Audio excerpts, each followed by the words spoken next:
Tsy tokony hiakatra be loatra ny vidim-piainana amin'ity taona ity raha ninambarany governoran'ny Banky Foibe ny Madagasikara, Henri Rabarjon. Tsy tokony ohatra ny enina isan-jato ny taham-pisondrotany amin'ny faran'ny taona, hoy izy nandritra ny fihaonany tamin'ny mpanao gazety androany alarobia. Nomariny fa nihena io taha io raha oharina amin'ny tranga tamin'ny taondasa satria raha 4.3 isan-jato izany taha izany tamin'ny faran'ny volana septambra teo dia 4.5 isan-jato izany tamin'ny faran'ny volana septambra tamin'ny taondasa. Na ny endan-jaza ny ariary dia nanamarika ny governoran'ny Banky Foibe fa tsy tokony hisy fiantraikany amin'ny fiainana andavanandro izany fienana izany.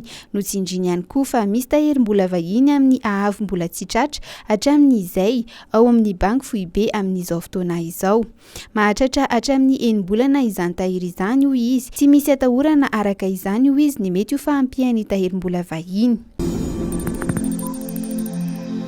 Mampiditra tsikelikely ny hery avy amin'ny masoandro natolotra omena ireo mpanjifa azy ny JIRAMA. Tobi-pamokarana herinaratra azo avy amin'ny masoandro izay mamoaka 12 megawata no ho apetraka eto Antananarivo araka ny fanambarany ity kompaniam-panjakana ity. Nisy ny fanaovantsony fifanarahanm-piarah-miasa teo amin'ny JIRAMA sy ny orinasa alemana Orsun Green Power omaly talata mba ahafahana mizohy amin'izany politika izany.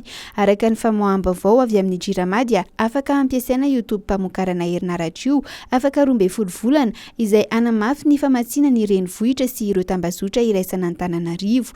Iteraka fanatsarana ny kalitaon'ny herinaratra vatsiana sy ampidina ny masokarena ny famokarana ity toby ity raha ny voalaza ny JIRAMA.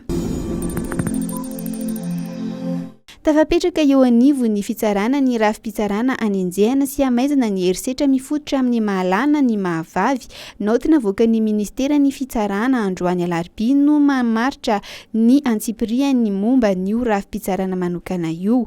Ahafahana manome fiarovana bebe kokoa ireo olona niara-ny herisetra no antony nametrahana io rafi-pitsarana io ary entina hanamafisana ny fanenjehana sy ny fanasaziana ireo nahavita herisetra.